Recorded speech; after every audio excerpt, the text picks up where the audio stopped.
Yeah. Well, good evening, everybody. I'm really happy to be back here at the Open Secret Bookstore. It's a great title, Open Secret, because sort of it indicates something, hopefully. Yeah. How can there be a secret if it's open? Yeah. Or you hear the statement, a gateless gate. What the hell does that mean, a gateless gate? You know? Obviously, there's no gate you need to enter or exit from. Yeah. Open secret. How can it be a secret if it's open? You know, gateless gate. Then there can't be a toll booth, and there can't be me walking in. And then, obviously, if I think I've walked in, I can assume I'm going to be walked out of that gate. Yeah. So I become the most relevant part of the gate, the one who's walking through the gate. But the gateless gate takes that away. And the open secret is, it's so obvious, it doesn't need a secret to hide. It's hiding right underneath our nose right now. Yeah? Like St. Francis so aptly put it, what's looking is what you're looking for. It's a beautiful statement. Yeah? Very hard to sell a book on that. It would be like half a page. Yeah? What's looking is what you're looking for. End of story. Yeah? Not 400 pages of dissertation, but an invitation. It's totally different. This isn't a lecture, and it's not. You're not going to learn anything here. Hopefully, you're going to be invited, or actually the mind is going to be invited to entertain a possibility. Yeah? The possibility will become so if you entertain it. The possibility needs for you to be making it so. Yeah? Or it won't seem to be a possibility. Just like they said when we were kids, or at least where I grew up as a Catholic kid, they always talked about the three qualities of the Godhead, which was it's omnipotent, omniscient, and omnipresent. So it's all powerful, all knowing, and it's everywhere. And I always used to be amazed because I never ran into it. You know, walking around, I obviously felt I must be in everywhere. And why the hell am I not running into that? Because the everywhereness really depends on you to recognize it for it to actually be everywhere for you. Yeah. If you don't see it, if you don't entertain it, it will be as if it isn't so. Yeah? That open secret will be a secret. The gateless gate will have a gate on it. Yeah? But you're the one who produces the gate and the sense of it being a secret. Not the secret and not the gateless gate, but you. So there's a lot of old Zen treatises where they talk about, you know, the way is not difficult, this and that, unless you have preferences and opinions. So someone such as us, this seemingly long-lasting, independent, separate entity, if it's entertaining certain ideas, what's so can seem not to be so to you. It can't do it forever, but it can damn well do it for a long stretch of time, maybe 80 years. Yeah? It will appear what's truly so, and all there is to be so, and the so-ness of oh-so-ness will be like, so what to you? Yeah? You'll be engaged with the business of the day and your hair and how you're looking and your clothes and this and that. And it will seem, that so-ness will seem not to be so to you. That's how powerful the mind is. That's expressing itself here. There's a beautiful statement in the Course in Miracles, lesson number 2, that says you and I have given everything or are giving everything all the meaning it has. Yeah? You and I are giving everything all the meaning it has. That's the whole basis of a subjective experience, yes? Because right now, we're in the same experience, pretty much. We're in the same circumstance. It's seemingly the same day, at the same minute, in the same physical location. But each and every one of us will be having an experience of their own, in a sense. Because you'll be giving this talk, this room. Everyone that lights their eyes alight on one of these things, it's possible that every one of us will give it a different meaning. Every one of us, yeah? And that will be your experience of that thing. Because the thing is not going to lend itself to you as an experience. You're going to give it a meaning that you're going to experience. Yeah? So if something is like bothering me, and let's say I'm not in good shape today. I'm feeling like I'm bad. You know, something's wrong with me. I feel disconnected, however that means, whatever that means. Yet I'm thinking I'm disconnected from the source, so I'm not feeling well. So this is a big problem, let's say, that day. Yeah? The next day, I'm feeling pretty good. It's not a problem. The next day, I'm feeling bad again. It's a problem. Tell me what it is. Is it a problem or isn't it a problem? Is this the reality? It's really a problem. Or is this the reality? It's not a problem. Or is it the fact that it's neither? That it has no reality of its own. The only reality it gets to have is what I lend it. Yeah? What you and I lend it is what gives it the meaning. So if something really seems as real to be as can be to you, it must be getting that reality lent to it. From what? The reality. Where would something that's like in recovery, they talk about false evidence appearing real. It's the acronym for fear. Yeah, one of the many of them. False evidence is appearing real. Now, obviously, it doesn't say false evidence is real because that's contradictory. It's false evidence. How can it be real? But it says false evidence appears to be real.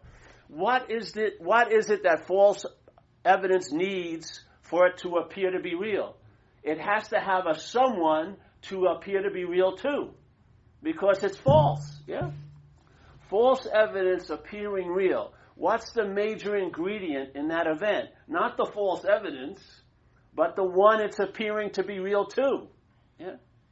Where the hell is how could reality be lent to all of these things unless reality was lending them that sense of reality? They can't get it. There's not a store in falsehood that has a big store where reality is sold, or you can rent it for maybe an hour or two. Yeah, and then it can seem so to be true, but it's seeming so to be true to you. It's not seeming so to be true. Its basic nature is it's empty of any ability to cause because it's an effect. Yeah? It's not a thing in and of itself. It's being given meaning by what we are, and it's being given meaning through a thing, but what's giving the meaning to it is not a thing. It's mind, yeah, the big M mind. Yeah. So if something can feel so real to you, you're sitting right next to someone, and they're totally flipping out about something that's not happening, actually, like next week. And if you're sitting, you can be saddled right up to them, next to them. You're not going to pick it up. It's not contagious, yeah? You're not going to be infected by it. You'll have an immunity to it. Yeah? Basically because the thoughts that you're having are held in a certain way that if I see them as yours, they're not being held that way. And it's that they're your thoughts. The same thoughts, if they were held here as my thoughts, they'd have the same ability to screw me as they're screwing you. Yeah? It's not the thought, it's the identification as being the thinker of the thought. Yeah? That's what gives it the ability to drive a meaning back to you. Yeah? So it's the thinker of the thought. So here's a thought that's driving you crazy. If I see it as yours, it has no ability to drive me crazy. But the same thought held as mine has the ability to drive me crazy. Where is it getting that ability? From the thought itself? Or for the quote-unquote one who's having the thought? Yeah? And can you imagine, let's say there's thousands of thoughts goes through your head, but all the meaning that they're bringing to you isn't brought to you by the thought, it's being brought to you by the my. Being the thinker of those thoughts, being my thoughts and about me, they have a huge amount of weight that they don't have if they're your thoughts. Yeah. Where are you going to get the relief? Are you going to get the relief from not thinking? Yeah. That's a thought. The relief isn't like not thinking. The relief is seeing you're not the thinker of the thoughts. They're not yours. Yeah? What happens is the supply route where meaning is given to those thoughts to facilitate this act of being bonded to the idea of being the thinker. Yeah? The supply line that's going to deliver this meaning that you're the thinker using the thought's going to facilitate the bondage of the mind to the idea of being the thinker of the thought. That facility goes over the bridge of mind. If the my isn't there, the thought has it's very much lighter, I'll tell you that much. And then its basic nature overrides what the meaning you gave it, which is it comes and goes. Yeah? Its basic nature is now seen as coming and going. When it's laden with meaning, it seems to linger there. It can have the effect of ruining a whole day. I've watched people. I've watched what's happened to them. Yeah? As soon as a thought, everything's going pretty well. A thought. Then one of them hits the bell. Oh, that's about me. That's my thought. As soon as that happens, it's like a fish. It's like this. It's like mind is just this no thingness. The bait of the thought, appears. Oh, it's about you. And then the mind rises to understand the thought. And as soon as it bites the thought and calls it mine, that it becomes a fish. Yeah. And it doesn't only become a fish, seemingly. It cannot be a fish, but it can seem to be a fish. It seems to be a historical fish. You have a feeling that you were there before the damn thought, and you're definitely going to be there after the thought. This is produced. It's not so. And all of the production of the mental process called selfing to produce a sense of being a self, and it is a felt. It's a tactile feeling that when an action occurs through this body, you think it's your action, or you did it. When a thought is seen through this head or heard, the feeling is I'm the thinker of it, or it's about me. When a feeling goes through the body, it's claimed and called I'm the feeler of that feeling. Yeah? It's like a heist in a way. It's like a heist. It's already claimed consciousness is in contact, which is seeing, hearing, feeling, tasting, touching. It's already claimed that and called it you. I'm the one who's seeing. I'm the one who's hearing. I'm the one who's feeling. I'm the one who's touching. I'm the one who's tasting. I'm the one who's thinking. Yeah? As soon as it claims that conscious contact, what does it use the conscious contact to facilitate? Becoming unconscious. Yeah? Which cannot be so, but it can sure damn well seem to be so. And the word seem is really important. Seemingly means it appears to be true or false to you. Yeah? It has no relevance whatsoever. It can either appear to be true or false, but what is required is it has to appear to be true or false to a you. Yeah? It's not appearing as true or false to any fucking thing else. Yeah? So that's our position. We play that position in a way. Yeah? That's why if you read the Buddhism and they talk about the esoteric philosophies of everything is inherently empty, what is it empty of? It's empty of being a reality. How can it seem to be so real? It's lent reality from reality. Yeah. Where's the reality? It's what's looking. As St. Francis says. What do you mean, what's looking? Where? No. What's looking is what the you is looking for. But where? No, what's looking is what the you is looking for. The looking for and the what's looking, it's this middleman or middle woman that creates this difference between heaven and earth. Yeah? What's looking, I'm following you, is what you, yes. Very, very impressed with my own spiritual searching, yes. All right, what's looking, now the you gets emphasized, and now the what's looking is forgotten, and now the you's looking for what? What's looking, yeah? And it's the best way for a secret that's totally open to appear to be a secret. It's the best way to have an imaginary toll booth at a gateless gate. It's an incredible way. As soon as the what's looking is forgotten and taken to be you that's looking, you will now doubly screw yourself by going, I'm going to start looking for what's looking. But you're going to be looking for it as what you're not. Yeah? And every moment you're looking for the truth, you're going to be affirming that you're not the truth. Because if you were the truth, why the hell would you be looking for it? Yeah? Why? So this is the little trick. What's looking, let's say that the what, it moves through this and somehow it becomes who's looking. And from there, the what's looking, which is pure seeing, now becomes a form of looking called self-centeredness. And instead of seeing life as happening, you see it as happening to you. Yeah?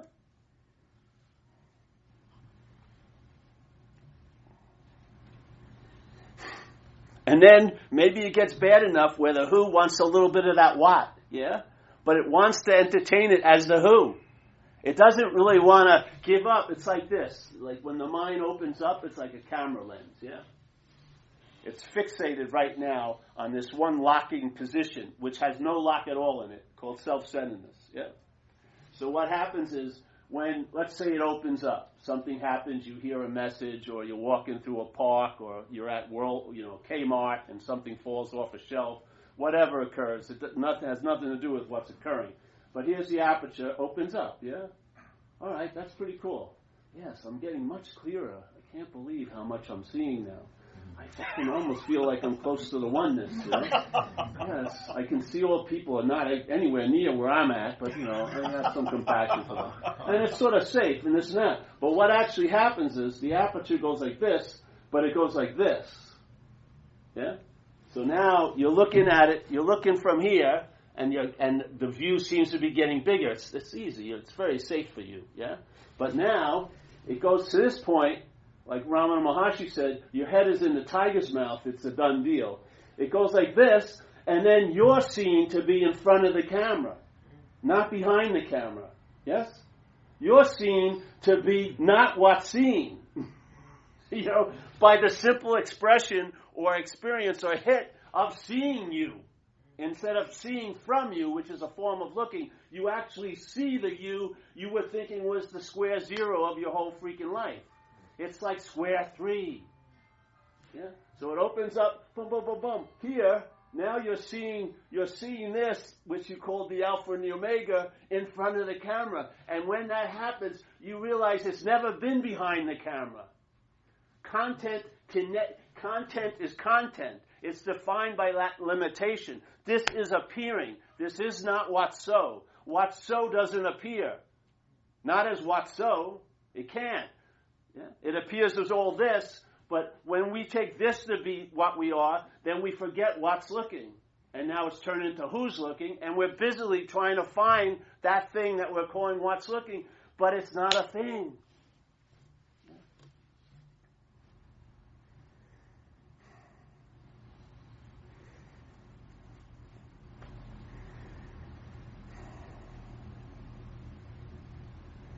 And then that's that, really.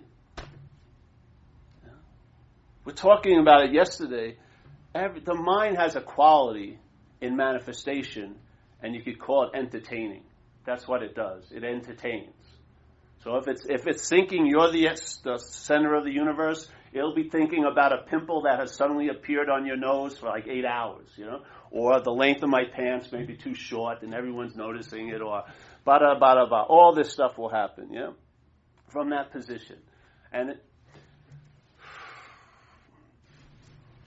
the relief doesn't come for this, it comes from it. Yeah? Yeah. And I'll tell you, the body will do a whole lot better when it's not taken to be the center of the universe. When that mental hen that's sitting on it, thinking it's all about this as you, it's fucking an incredible burden to the body. Yeah? It's amazing. When it lifts off, not being an individual makes you more individual than ever, to tell you the truth, as an expression. Yeah. You give up the idea that there's no freaking way there could be any real individual here, and then you're more individualized than ever. Yeah.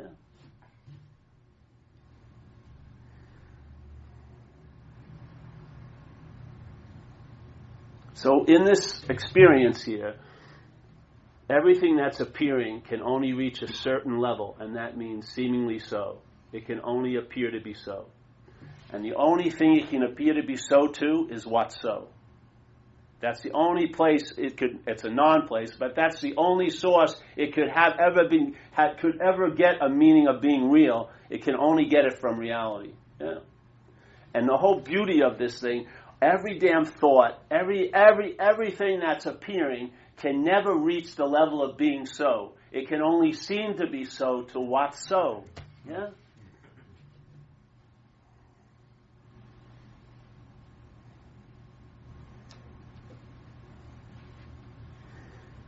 It has a stunning effect. Yeah. For me, it allowed this activity to travel lighter. It didn't change the geography of this life. I'm going to get fired or get sick or not get sick or recover or be an addict, who knows, whatever. But I'm going to travel lighter over everything. Yeah? Everything life has in store for this little action figure, I'll travel lighter over it. What more do you freaking want? Yeah? You may call it enlightenment. If you were satisfied, you'd give up enlightenment like that. I'm telling you. Fuck. You know what I mean? These spiritual businesses have an incredible deal going on. They don't even have to deliver the goods this lifetime. They can have you purifying yourself for fucking eons of lifetimes, you know? It's like a never-ending... They're successful by constantly failing. Yeah? Because you keep coming back.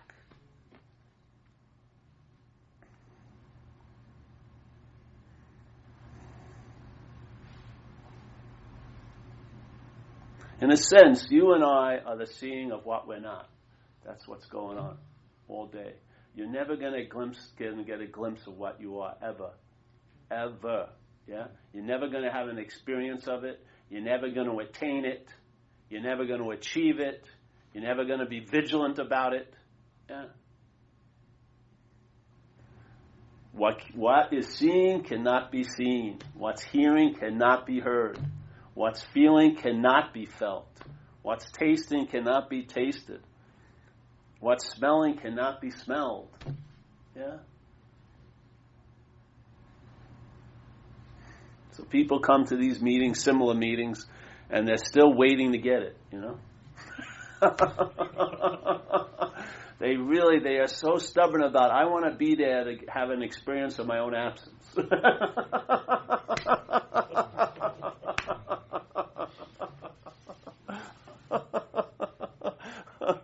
They don't want to hear a simple statement like what's looking is what you're looking for. They want an 800-page dissertation of how to integrate awakeness into ordinary fucking life, or something like that. Who the hell is going to do that? The only point that happens is the sense of knowing is the booby prize. What happens is in Zen they have a very high level of mind they call I don't know. What happens when you're in I don't know? You're relegated to finding out, yeah? And that's a damn good form of knowledge. When you find something out, not know it, because I believe when you know it and the knowledge is framed by this thing called selfing or self-centeredness, everything you know before it arrives at where you think you are has been neutered. Every damn freaking thing. I don't care. It could be the most stunning, like lightning bolt message. It's fucking been dimmed down in about a second. As soon as you claim it and make it something. Yeah? And then, of course, as soon as it made something, it can fit into your frame. Yeah? It's all of its radical enzyme-ish activity has been neutered. Yeah? And it's like having masters. Everyone wants a dead master. It's the easiest fucking thing. I've seen people, if they had a picture of who they think is their master, if he showed up, he'd say, what the fuck is that? Why is my picture in front of this thing? Yeah? Seriously. They say, they have some kind of connection.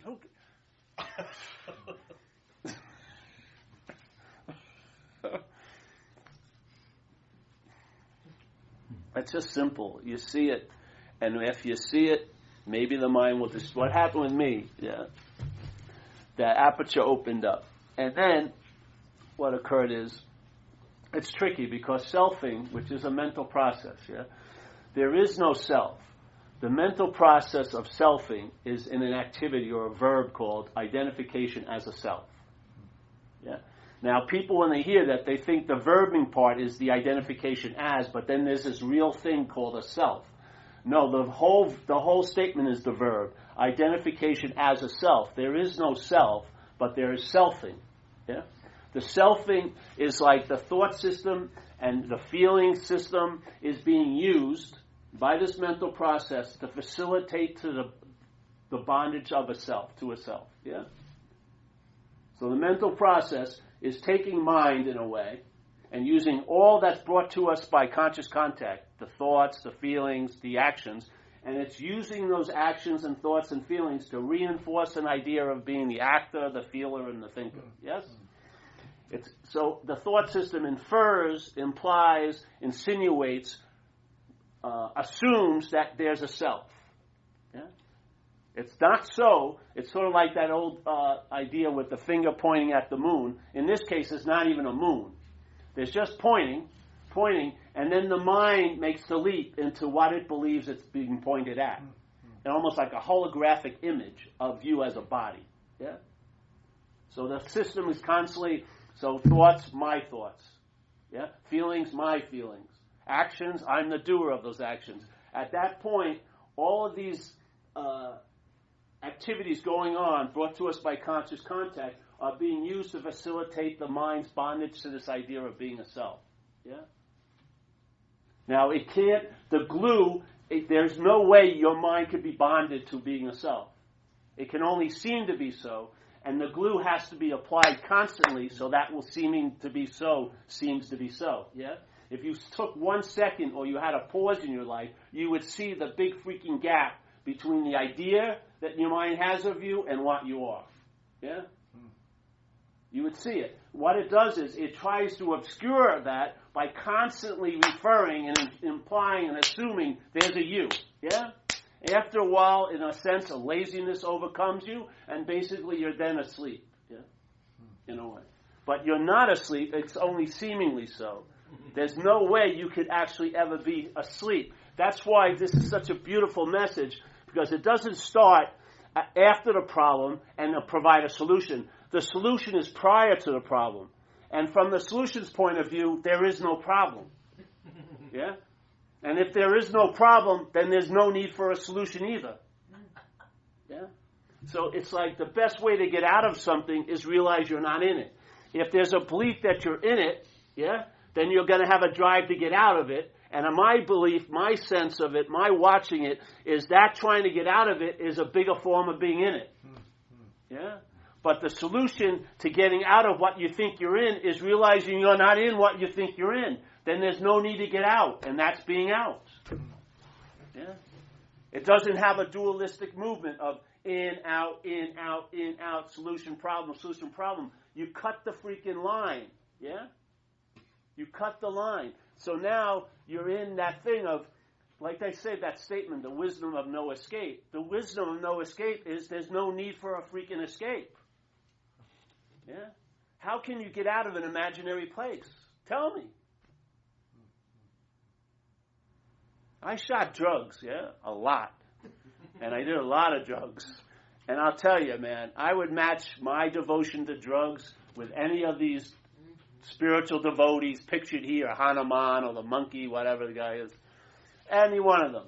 I surrendered totally to that fucking drug, loved it, prostituted myself for it, lived for it every freaking day, gave it everything I had and tried to get what you had to give it. Quite a lot. I lived like this, and I'll tell you something, when all was said and done, I never got out of self, which was the whole point. And then I finally realized in time, I can't get out of an imaginary freaking place. That all my efforts to get out are actually the trickiest way of being in it. Yeah?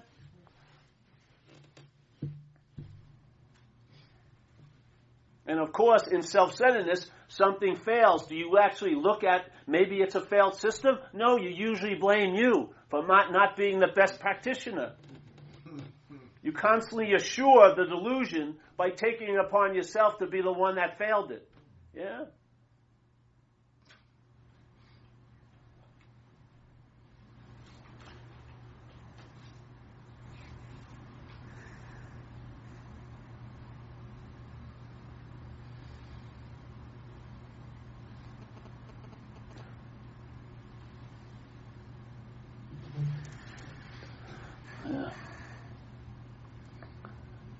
And this is a message, not a dissertation. This is an invitation. This is an introductory offer because you're the product. You know, the best thing is maybe the certainty will be felt in this room, but it doesn't mean squat unless the certainty arises in you. Yeah? And if it's the you that believes it's certain, it will also believe it's going to be uncertain. Yeah? If you believe you achieved it, you're going to believe that you can do something to lose it. It's not worth it, really. This has to be taken out of, quote-unquote, your hands for it to have any stabilization. Yeah? If it had something to do with me, I find the reason why it has something to do with me.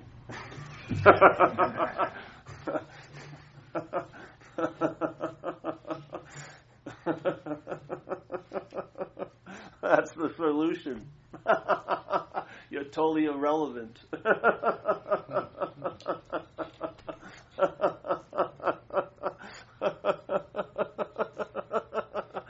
Shit. Look at your whole story of life. You're constantly writing yourself into it. Every fucking page. You're trying to squeeze your relevance in there. Well, I bet it would have went really well, but because I did something.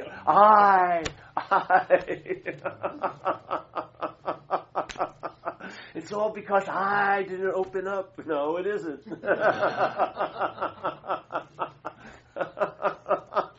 It's just like a magical trick. It can only reach the level of seemingly so. It's all it can do.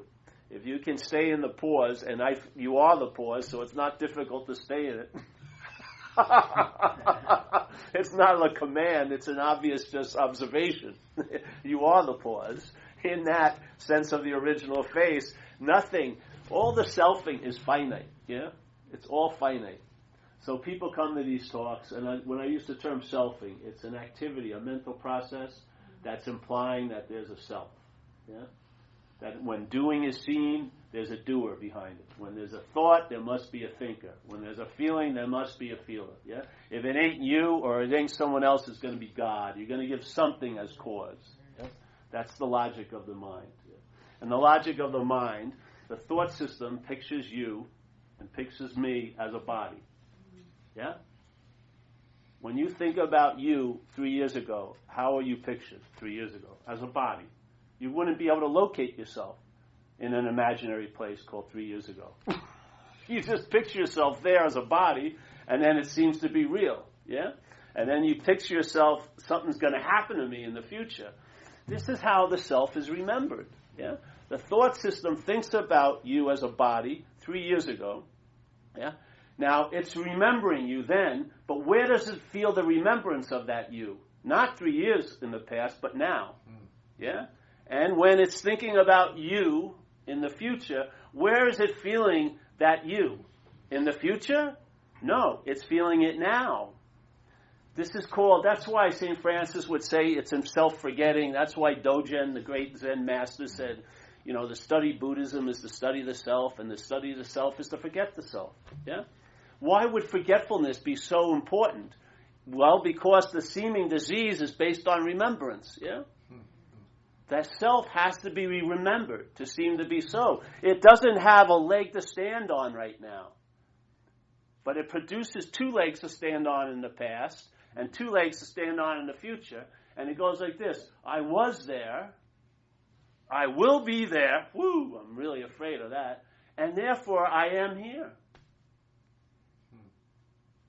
Now there's the sense of being a self. The sense of being on or conscious is forgotten. Actually, it's used. It's part of the heist, because that's what you're really feeling. You're feeling the presence, but you think it's inferring that there's a you there. Well, the presence is the absence of a you. Yeah? Everyone is feeling the presence of what's happening now, conscious contact, and the awareness of it. But what occurs is the heist has happened for so long, seemingly, in time, that feeling represents that it's me, and then this holographic image is put on it as you as a fucking historical figure. Yeah. The selfing biggest movement is it claims everything it comes in contact with. Conscious contact, it claims it. You're the one who's conscious. Yeah? And it uses everything to facilitate the mind's bondage to this idea of being a self. So there is no bondage, there's just a seeming bondage that's going on. So the offer is constantly there, yeah, but the offer can't produce the goods. The mind itself has to take the offer and leap to the goods. Yeah? That's why if that leap doesn't occur, nothing happens. There was never a you to get out of, and there's never going to be you to be in.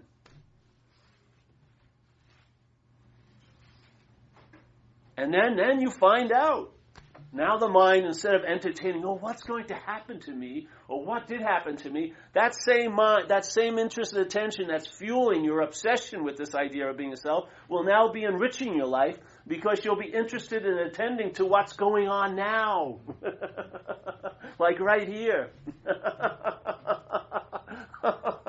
Instead of being enslaved, trying to harvest an imaginary crop from a fucking imaginary field, yeah, it'll be right here, engaged with living. Yeah.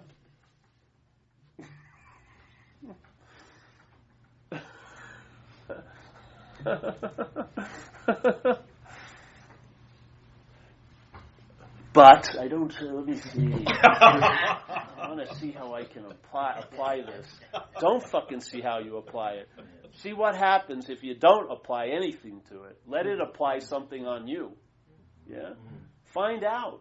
That's what I did. I entertained the possibilities I heard, walked around, listened, read a couple of books, not 80 of them, maybe 2, saw a few people, liked some of them, didn't like some of them, felt the sense of the presence in the rooms when I was there, realized that person isn't vibrating anything, it's my own mind that's vibrating. Heard this great statement from a guy using an old Zen statement, because here we were at a big meeting and he goes, I'm like a man standing by the river selling water. And I went, oh yes. And I'm right here by the river trying to buy water from this guy. I'm going, oh yes. And he says, it's even funnier than that. I'm like a man standing in the river selling water. And then I got up and left. I got it. I got it, bro. I got it. Thank you. Thank you very much. As long as I was relying on that, the true reliance couldn't develop. As long as I was leaning on that as a crutch, I was going to be disabled in a sense. Yeah. Put it to the freaking test. This is pragmatic. This isn't about, oh, I'm going to feel so great at the retreat. Yeah. This is about right now, Monday night. Yes. Where the rubber meets the road. A stabilized level of traveling lighter. Bringing a contentment and a peace where you can enjoy peace of mind. Yeah. What happens now with many people's heads? They have a beautiful idea of peace, but what is it actually doing? Having that idea of peace co-opted by the selfing, it's used to agitate the mind even more. When the whole point of the peace is to be peaceful, now around that topic, you're totally agitated. You don't see it? You don't see it as a fucking form of slavery? Take the most noble you think that you believe to be so, or enlightenment. I bet you it's being used to drive you crazy for the next 30 years. To the point where you'll hate someone who you think is enlightened. Oh, I hate that motherfucker, you know. Watch it. So there's peace. Sounds great. Oh yeah. Watch what happens when it gets co-opted by the selfing. It will be used to stir the fucking pot. Yeah, love, unbelievable. Whoa. Yeah, and there's a great saying in a Zen treatise called Faith Mind. You cannot use activity to find stillness. That would be activity. Yeah. So there's the idea of stillness. When it's received or claimed by the activity, it's now going to use this to get to the peace. Even if it was closely got near the peace, what's it going to do? The peace is going to agitate it. Because it's going to think, I could lose this peace at any minute. Yeah? Was that peace? As soon as it becomes a fucking topic, as soon as it's conceptualized, it's sort of like it's got a handle where the selfing can just use it to facilitate the bondage of self. And it has no respect for nobility or gilded statues or 3,000 years of tradition. It will put a freaking handle on it, and it will use that idea of enlightenment or awakening, and it will facilitate a bondage to the self that doesn't think it's awakened. Or that thinks it's awakened, but could possibly lose it at any minute. You know what I mean?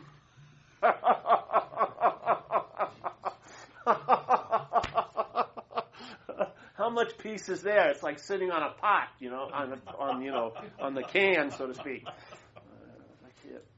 I know I'm in peace, but it's a little precarious. It could be gone at any minute. This is an open lens. Not concentrated, not freaking focused, opened. Yeah? When you need to be concentrated, it will close. But that's not its aperture. It just does it in the situation at hand. It doesn't lock there. You know what I mean? When the working mind is needed to figure something out, it does its little chore and then recedes. And then there's the spaciousness to entertain. Yeah? You don't have to stay away from that because you're afraid it's going to lock. It's not. It's focusing because that's the appropriate thing to be doing. Deals with that situation and then springs into the open lens. Yeah? And therefore you feel lighter.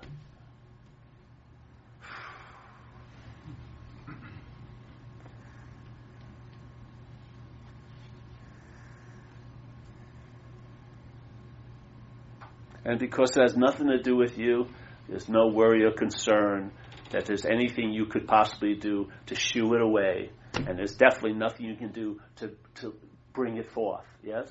It's beautiful. You become, in a sense, irrelevant. And that's the freedom from the bondage itself, basically.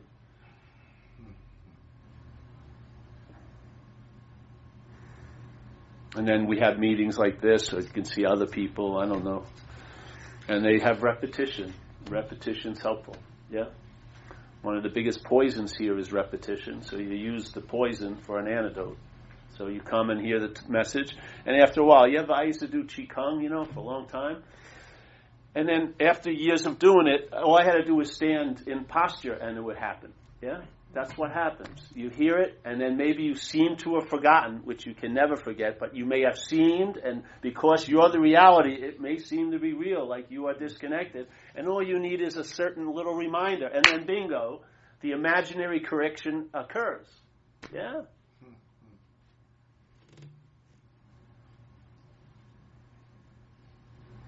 And after a while, you realize nothing's ever freaking happened.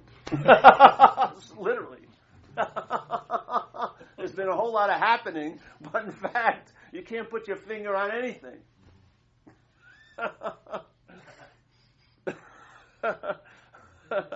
And it's beautiful. This is so beautiful because you can't make a memory of it. No, it's not fucking commodities. You can't make it a commodity. You can't make it something. That's why it has so much value, yeah? And it's telling you, that nothingness is the gift that keeps on giving, I swear. It doesn't have any set quantity. It doesn't have any finite level, yeah? There's no hierarchy on it, yeah? It's available at all times right where you are with no requirement necessary to meet it, yeah? Meeting it would be too much time and too much process. You are it, yeah? It's meeting itself all fucking day. Yeah. So now you feel the energy in the room. That's just like an acknowledgement of something that's so, it's like being fed.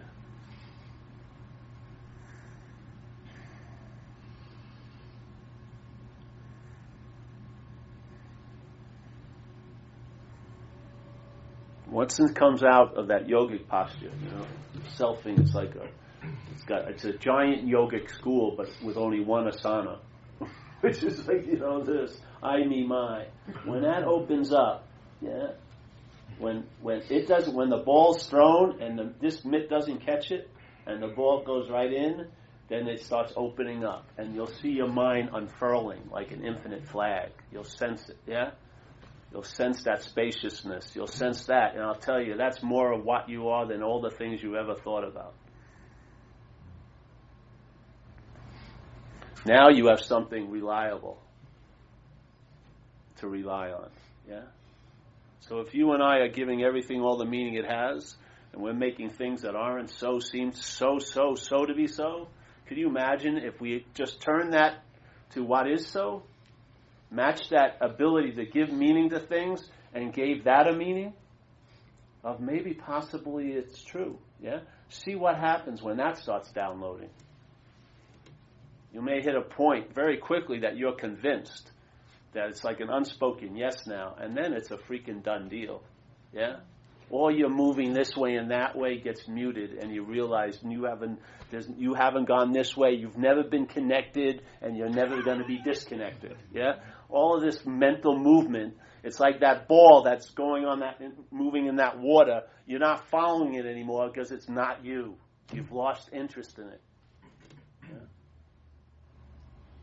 Not by trying to lose interest in it. That would be being interested in you, right? If you took a 2-year course of how to lose interest in yourself, that would be obsession with self, basically. Self can't get out of self. Like Huang Po, a great Zen master, would say, or did say, you can't use the Buddha to seek the Buddha. You can't use the mind to seek mind. You can't use light to seek light. Yeah? You can't use what's looking in the disguise of you that's looking for to find what's looking. There's just a recognition. I'm not that. I'm not that which is being inferred. I'm not that which is being implied. I'm not that which is a historical figure. Yeah? In seeing that I'm not that, that's what I am. I'm never going to get a glimpse of what I am. I'm going to get a glimpse of what I am by seeing what I'm not. Yeah?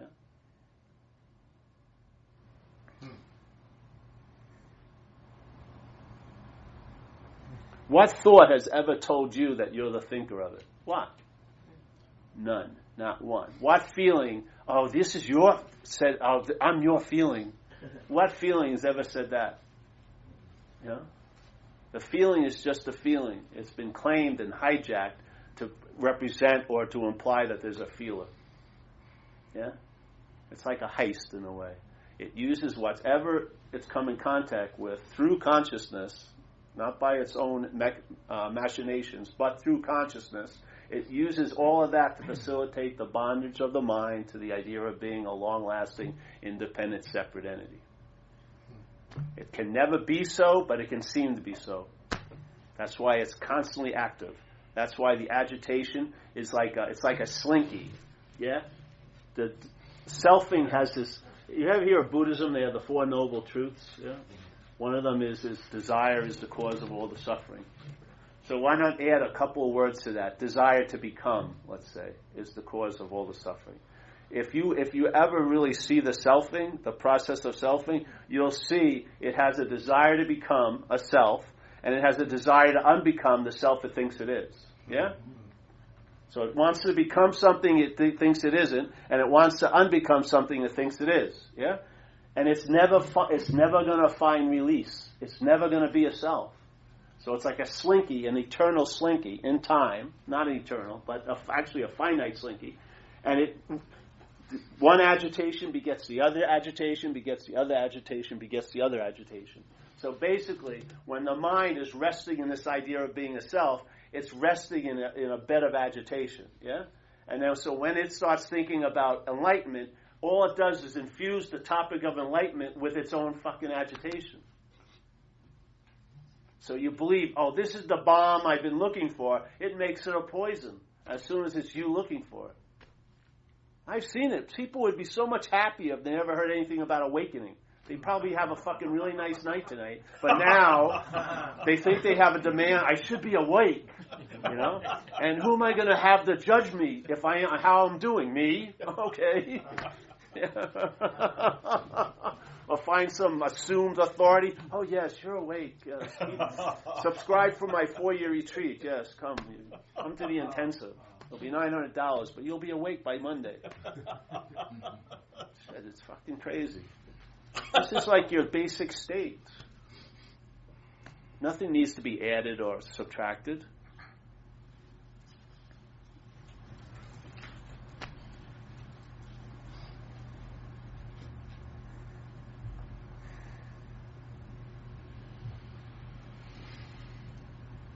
I mean, right this second, you can't be more on than you're on right now. Yeah? There's not going to be a better, bigger moment later.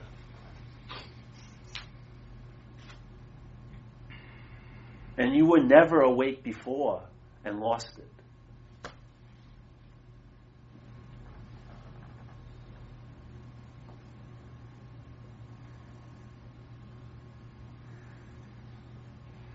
What ruins a Monday night?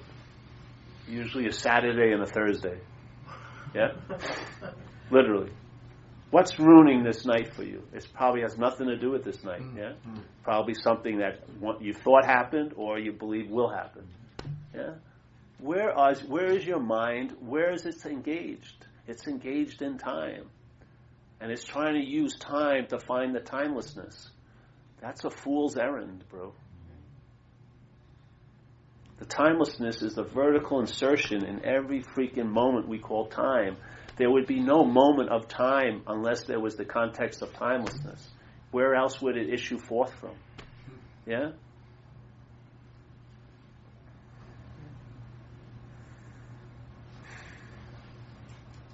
But it doesn't feel like I thought it was going to feel like. Thank God it doesn't feel like you thought it was going to feel like. Yeah? This is just it's dog shit awareness, baby. It's no big deal. It isn't. You're on. That's all. You're incessantly on.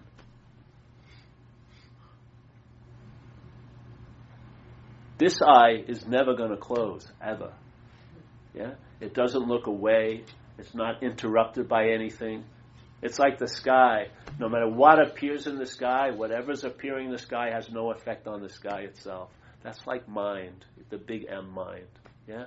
Your mind is clear and bright as it's always been. It's never been sullied. It can never be tattooed. It can never be henna tattooed. Nothing leaves a lasting impression on it. Nothing. Yes? It's like a surface that nothing can ever land on. It can only be seen in. Yeah? All the heinous things I've done, if I went back to where they seem to have happened, there's no fucking spacious plaque there saying, oh, Paul really was fucked up this day here. No, the space has absorbed all those behaviors. There's no fucking trail. Yeah. Yeah. Look out a window. Just take a little experience. Look out a window. Watch a bird fly by. Watch another bird fly by. Watch a couple of birds fly by. Has the space ever left when the bird left? Yeah? What was allowing that bird to appear? You believe it's the window, but it was the space, yeah? Has the space moved? If I move this chair, would I have to get a bit of a chair-shaped bit of space to put where it was? Or is this chair just an appearance in space? We call it a definition that this is taking up space, or the space had to move to have this in.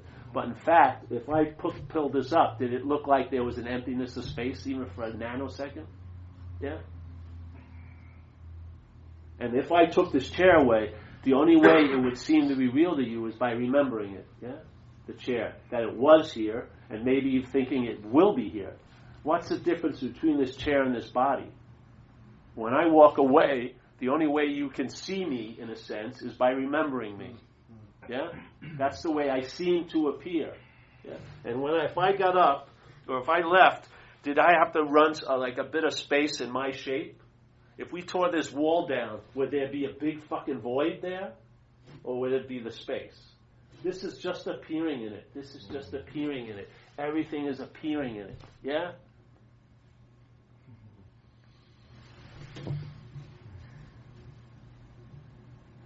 We're taking ourselves to be something that's appearing in it, and in that activity, we're seemingly forgetting what it's appearing in, which is what we are.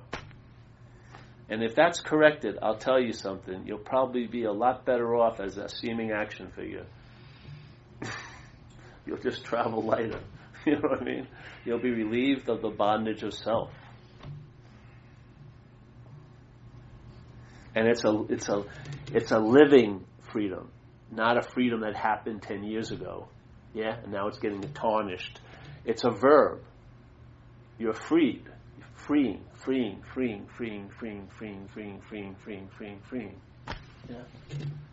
If it was an event, you would definitely lose it. But it's not an event. Yeah? You're onto something. You're now access to what's always happening. And that's why it's difficult to recognize. It's like if you went to a cafe today, I always like to use this example, not one person in a cafe was complaining about the effects of gravity on them. Probably not one person in the whole of California. Not one person going, oh, I can see your shoulders a little dipped down. Gravity. Gravity's bothering you a little bit tonight. Yeah? No. Yet, if you got into an anti-gravity thing, you would realize how much effect gravity has on you. But you never realize it while it's having the effect. But if the effect was removed, then you would realize its effect. That's what it's like, yeah? The freedom is freedom from. Not freedom for or as or by, but freedom from the idea of being a self. Yeah? That's the relief. And it's a verb. It's relieving. Yeah? Then an immunity builds up. The thought system still presents you as a body, still refers to you in the past and the future, still tries to locate you as the doer and the haver, yet you're hearing it but not listening to it anymore. Something has changed dramatically. Yeah? No one would recognize it, no one would notice it. You may not even have a loving gaze. You know? You may not even feel, love be pouring out of you. You know? You just look like maybe an ordinary Joe. But there's a freedom there that's fucking priceless. Yeah. Priceless. And no one even recognizes it usually. They're stepping right over it in their pursuit of what they think it is. They're stepping right over it in the pursuit of what they think it is. So, yeah.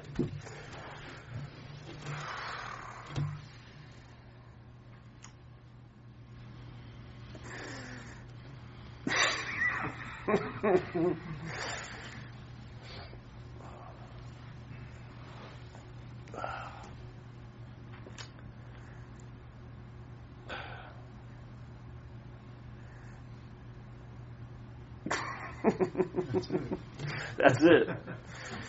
Yeah. Any questions? Exactly. Thank you. Questions are shut down. Yeah. I'm not a big believer in questions usually, because it's an invitation. Really, let it in. It's already got. You got served the spiritual subpoena already. You'll be caught. You'll be called for court, but it won't be the court of the mind. It'll be court of light. And all your fucking crimes will be annulled. You'll be let off the biggest hook of all, your own. Yeah, you really will. If you take yourself to be a body, you're going to be an urban renewal project the rest of your freaking life.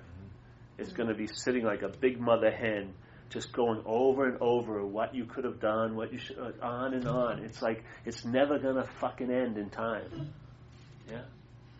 But if it's not you, Jesus Christ, the body is like, it's like Christmas Day for the body when this big mental hen gets off it. You know what I mean? It's like, woo! It starts having intuition again. It has its own intelligence. He starts knowing what to do. Blue is blue and red. It's like Hallelujah Day. Yeah. As soon as it's taken to be you, whoa, it's like putting 2 tons on a half-ton pickup. They can't carry the load. You're not this isn't you. Yeah. If it is, it's going to... Oh, fuck. It'll drive you to drink. You'll have to get relief. And you know what? In that system of thought, there's not many avenues for relief. It's not looking for relief from it. It's looking relief for it and as it. And if you have the tendency to alcohol and drugs, I don't care how many years of wisdom you have. If it gets bad enough, you'll probably get loaded again. I've seen it over and over again. But people with 20 years, 25 years, they go out and they start getting loaded again because that irritability, restlessness, and discontent rose up, yeah? And what represented that was self. The idea of being the one who's irritable, restless, and discontent. Yeah? It'll hook you any way it can. But once it hooks you, it'll be talking at you, like trying to convince you. But as soon as it gets you, the parasite, it'll be talking as you. Then it's a done deal. You're on a run then. Whatever it is, shopping or spiritual seeking. Spiritual seeking is an illness. It's a mental addiction if you watch it. Yeah. Unfortunately, you guys don't have a 28-day program. There should be an intervention where we come in here and we say, we're taking your yoga pillows away and no signing up for a retreat for at least 3 months. You know what I mean? You can cold turkey it.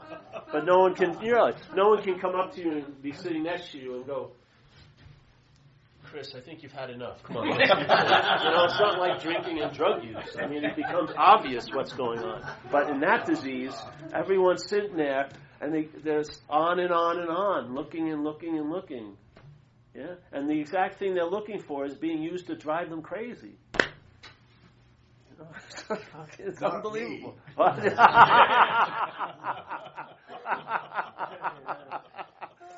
You just throw it in whatever wall it sticks on. Voila! No.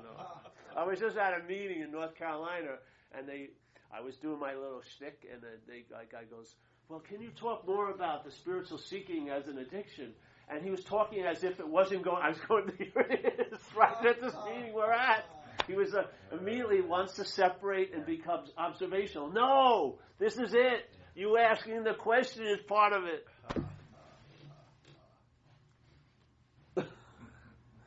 There's this quote by a Zen guy, I forget it, but it goes something like, the heart is Buddha. This is medicine for sentient beings. No heart, no Buddha. This is for those who are sick from the medicine. Yeah. That's right. Well, that's the thing. You would think in your head, like some things would be noble territory where selfing wouldn't jump over the fence and use it for its little activity. I've seen it will use anything it comes in contact with. Doesn't matter if it's 4 years of tradition, 4,000 years of tradition, robes or leather jackets. It doesn't care. Has no respect. The only thing it has respect for is a power greater than it. And you are that power. You are that. What's making all the suffering so exquisite and so seemingly real to you? It must be the reality that's seeing it that way. Yeah? What else could? The suffering couldn't produce a real effect if it's only on the level of appearance. It must be being used by what is so to produce an effect in what's seemingly so. Yeah? Wake up. If you follow the punch, the arm that's throwing the punch, it will lead back to you. This isn't of passive spiritual victimhood. This is empowering. Yeah? If you take the statement, you and I are giving everything all the meaning it has, that we are the dreamer of this dream, and that we forgot that we're dreaming this dream, and we've given everything we've dreamt the power to affect us, what's that saying? It's saying, how can something that's dreamt have the ability to affect unless it's getting from the only thing that has the ability to affect, which is real, the reality. Where else is it getting it? We're in total, this is us, all of it. Yeah. If you see one example of giving the meaning of things, that's all that's going on all day. Yeah? And yet, you believe this is something that's so. This has been given this meaning of being me. This has also been given a meaning. We're taking this to be giving, this is giving everything the meaning. This is just facilitating the meaning to be given. This has been given a meaning. Me.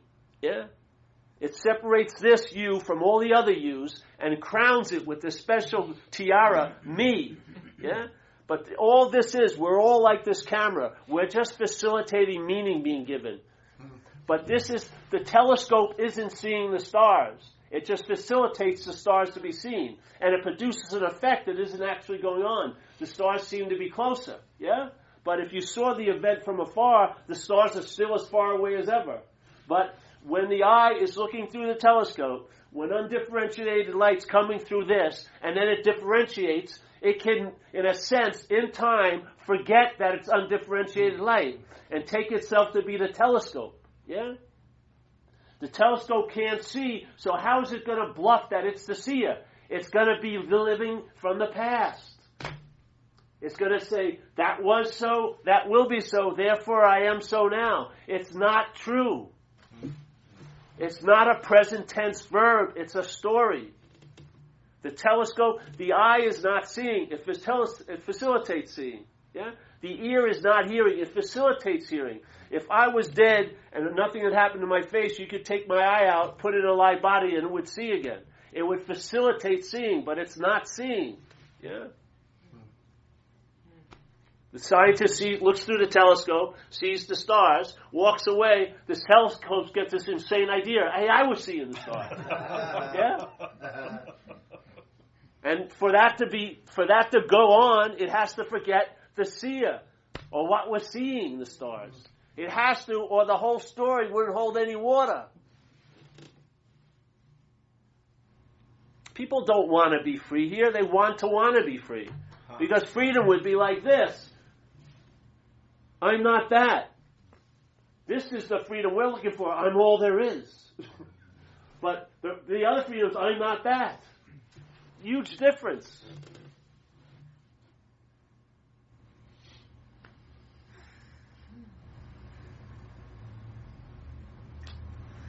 It's okay not to want to be free. Fuck it, get it over with. You don't want to be free. Put it down finally. And then what will happen? It will probably dawn on you, you are free.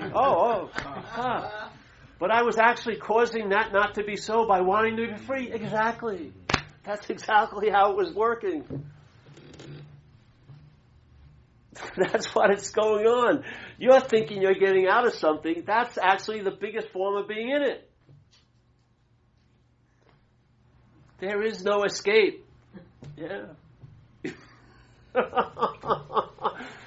We're buying all these old maps, This will lead you out. It's just another fucking entrance door. Yeah. You can't get let out of what you're not in. You have to see you're not in it. That's being out of it. The experience of being out of it comes from realizing you're not in it. It doesn't come from getting out of it. The experience of being out of it comes from realizing you're not in it.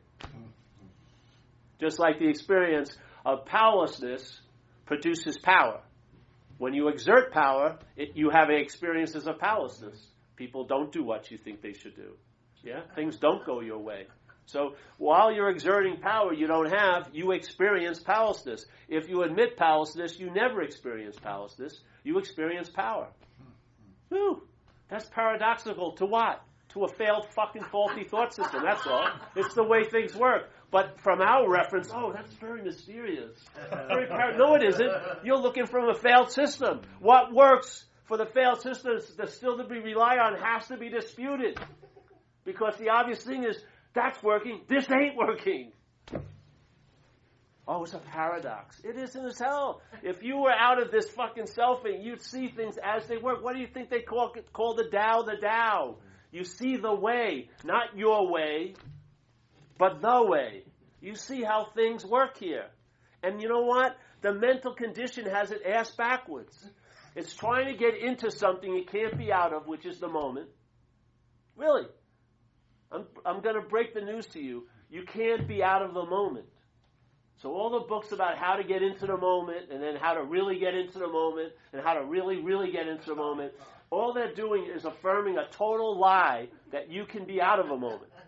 So everyone's trying to get into what they can't be out of, and they're trying to get out of what they can't be in, which is self.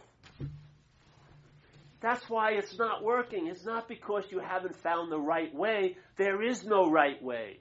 There's only the way. Then you'll see blue is blue and red. You won't be confused fucking at all. You may be confused where you put your keys, but you won't be confused about big metaphysical questions. That's the last thing you want to even put any attention on. I'm getting excited now, yeah.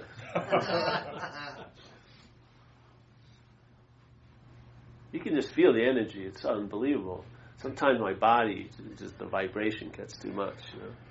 I got to eat some food or something. Look at the Yankee blog or something. Get rooted. Really, in a sense, you find to go into temples was to actually stay here. I mean, the real leaving is in the regular world. You go to a temple, you're meditating not to go out, but to stay where you think you are. This is a much.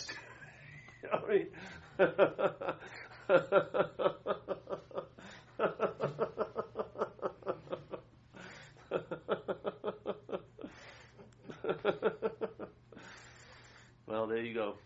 No questions.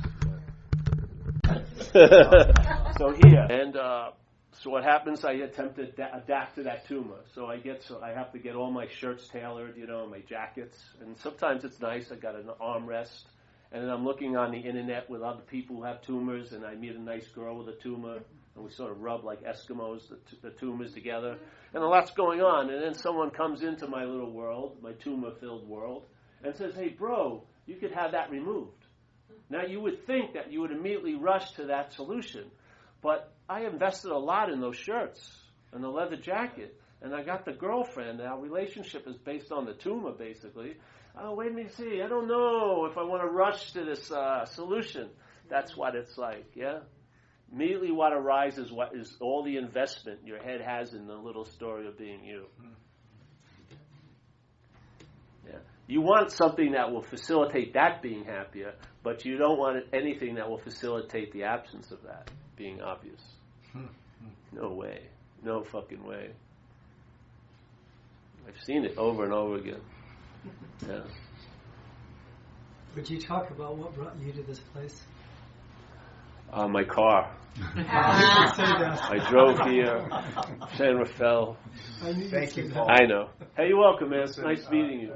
Powerful to hear. I really appreciate hearing what you had to say. Great, man. Well, go to Zen Bitch Slap. You know, we have a website. Well, if I had a computer.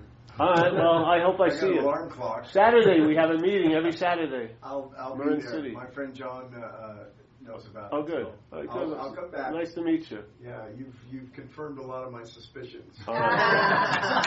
All right, good. Thanks. Good. Corey, is it a basket? I haven't seen it. It's in the front. Oh, Yeah, Well, what happened is, this obviously We're it's gonna always pass a it story, around. but I went into recovery 25 years ago. And as I was doing recovery, I had an opportunity to lead a workshop in recovery called the Fourth Step Workshop for like 19 years in San Francisco. Anytime I was in the country on Monday nights. And in that workshop, it was basically attending to this one chapter called How It Works. And so it was describing the root of the problem of AA, which is, in their parlance, an obsession with self. Yeah? So what occurred is I was doing that for a while, and I was looking into other things, and then one night I went to a meeting sort of like this in Berkeley, and something was said, and I realized something. I raised my hand, I shared it with the lady that was leading it, and I said, I came in here, and I was observing mental states, yeah? But I thought it was me that was observing mental states. From just being in this room, I realized that me is a mental state, yeah? So that's when the aperture started to open. See, my lens was locked into here as being the location, instead of this is like the tripod. And so then I just entertained the possibilities I heard. So some other people continued to practice in my AA program and everything. And then we made a fateful decision. We put on a website almost 5 years ago, and then people heard some of our stuff, so they got in touch with me. They started asking me going around to speak, and then I started speaking at non-recovery meetings. And then I saw that aspect of spiritual seeking as a disease from watching the people that were coming to the meetings. And then I just been entertaining it and doing it since then, That's all. No big event happened. A lot of big events happened, But this was more like a bleeding through from behind the canvas out onto the surface of the canvas, and then finding out what was happening by having it already happened. Yeah. And I don't like when people talk about an event, because I notice when people hear it, they separate themselves, because I haven't had an event. You know what I mean? They say, "Oh, I was at Lucky's, and then I was in the oil and condiment aisle, and then 12:30 my mind opened up, and now people will go to fucking Lucky's, try to go there at 12:30 near the oil and condiment line." And that's how mind works, yeah? It always wants to separate itself and then seek for it. But the thing that's been missed is you've already pushed it outside of you, like that old statement, if you see the Buddha, shoot him, yeah? Because in that sense, you've already pushed it outside of you, and now the double whammy is you'll start looking for the Buddha. But you've already thrown the Buddha outside. Now you're going to be using the Buddha to seek the Buddha. And some great masters have said that's going to fail. No matter how many eons you try it, it's never going to work. Yeah? Yeah. So that's what it's like for me. I'm just entertaining it. And I have downloads when I do talks, yeah? Because I found this aspect of it manifesting in this life is that it has a strong urge to express. which I believe that's all mind wants to do here in manifestation is express. Yeah? So, yeah, that's all. And then that's all we do. We have 2 meetings a week regularly, and still attend AA, and a sense of loving presence in the rooms of AA, of a God, whatever you want to call it, the space, and I feel that presence all day, Yeah? I get, my mind goes to what it has to go to, but the basic, it's like the background finally got moved to the foreground, yeah? So the spaciousness of life now has become the foreground, and all the stuff in life has moved to the background, yeah? And in that sort of switching, a lot of the big influences have lost their ability to influence, which is my mind's idea of time and all like that, all got severely diminished, and that's really incredible. Yeah, to be free from that slavery of being a... See, I watch people, and it's like they're being pushed with a big hand in their back, and they're moving through each quote-unquote moment to a next or better or bigger moment. And it's a relentless, like being on one of those walking sidewalks at the airport. You keep on moving, and you don't even feel the undertow of time in your life, but it's your whole thought system is drenched in it, and it has a huge freaking influence here. Yeah? So even when you have peace available, if you're addicted to that mind that's addicted to time, you will think, well, will the peace be here later? And therefore that's not peace. Yeah? The peace isn't an object, it's the mind that's entertaining the object. That's the peace. Yes? You're the peace. And it can take an object that represents peace and get agitated by it if it's in the wrong relationship to it, as if I'm this and I got to get that thing. That's what happens. That's what it does with the truth. It makes the truth something that it's not, and now you're looking for it.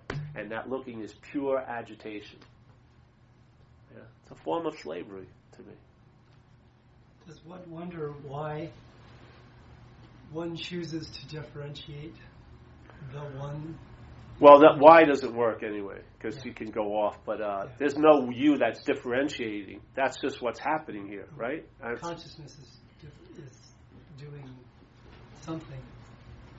Well, yeah, consciousness is having an experience of itself in a way here, yeah? But there's something other than the consciousness. There's not something other, but let's say, I like the idea of awareness. You can become aware of the consciousness. The consciousness is really defined a lot by what it's moving through. Consciousness is moving through a bird, and so let's say the facility of vision is so much stronger than our facility of vision, yeah? So consciousness is moving through, and it's being defined somewhat by its moving through. But there's the awareness, which is the context, yeah? So in a sense, like you were saying the other day, there's an awareness of being conscious. That's, to me, is the I am of that I am.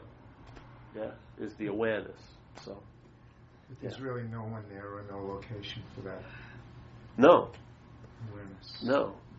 But there's a seeming location. That's the whole point. A dream seems to be real until you're not in it. See? People are trying to they want to get out of the dream's effects, but they're still identified as a dreamt object. So if you're taking this to be real, the dream tiger is going to be as real can be. I don't care how many books about how to cohabitate a small space with a tiger you read, you're still going to have an anxiety about that tiger because its qualities are real to you because you're seemingly real. So what happens is, instead of realizing it's a dreamt tiger, you realize you're not the dreamt object, and then you'll be freed from the effects of the dreamt tiger and everything else. Yeah? This so-called individual seems to be hardwired for survival. The body is, yeah, and the brain for sure, definitely, and to sort of procreate. What's actually, that about? that's just the fundamental programming here. Yeah, has nothing to do with you at all. So you don't deal with it. You don't ever struggle with the why of all this. I know why it just doesn't work for me. To me, how is of good. If I can see how the distortion or the obscuring occurs, if I can see that limits its ability to occur greatly. Yeah. So when I first heard this idea, I would listen to what I thought was some of the big mistakes that happened in meetings. So one of them I saw was this one. All right, you're hearing the message, you're a lion. Yeah? And you may like the message. And so here comes the message. You're a lion, you're a lion, you're a lion. But when it hits this ear is framed as a sheep ear. Yeah? So when you hear it, it translates into I can become like a lion. That's not the message. Yeah? So then you go to hear another message. Because that didn't work for me. So you hear another voice say it. You're a lion, you're a lion, you're a lion, you're a lion. It hits here, and then it becomes I can become like a lion. That's not the message, yeah? The problem is the sheep identification is in place. So all the balls that are being thrown are being caught with the sheep mitt. So as soon as the sheep mitt catches it, it's the sheep ball game. Yeah? And now it's going to go through this insane idea that I can become like a lion. So we used to use these absurd examples where, let's say some sheep get together and they're into this idea, let's all become like a lion. So they find old pictures of lions and they put them on the wall, get some candles, and they venerate, oh, that's Big Daddy Lion, da-da-da. And then they get their hair straightened out and they're taking roaring lessons. And it's really weird, but to them they're going, I think you sound like a lion today. Oh, yes, I'm getting close to being like a lion. Yeah? The fundamental flaw is that you're not the sheep. Yeah? Just like if you see those movies where the clone, is taking itself to be a human, because it works better that way, yeah? Then something happens and there's a revelation it's not a human. But so it gets the information that it's a clone, but how does it hold the information as the human? Yeah? The programming overrides its exact nature. Even when the nature is revealed to it, it's still revealed to it through the false nature. That's what happens a lot. Yeah?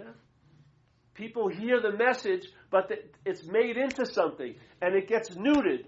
And then the what's looking is forgotten, and now it's the who, it's the you that's looking for. And if you really want to have a long-term illness, you'll be looking for what's looking. Because you're never going to find it. Because you are what's looking. Yeah. Why do you think they say these statements to save time? The Buddha cannot be used to find the Buddha. You're the Buddha. Yeah? Light can't be used to find light. Mind can't be used to find mind. You're mind. That's why you can't be. It's not like they're playing with you and screwing with you. It's not personal. It just doesn't work. And this guy, Huang Po, went so far, he says, you can do it for eons. I mean, eons is a long time. That's tons of errors. And, you can do it for eons and nothing will happen. I think when you read that, it's a damn good thing to sort of let that hit you. Yeah? Because maybe it'll save you a whole lot of time. They're not talking. Who do you think they're talking to? They're trying to save us time. Yeah. All right. Well, that's it for the second talk. Pass the basket again. All right. Well, that's it for the second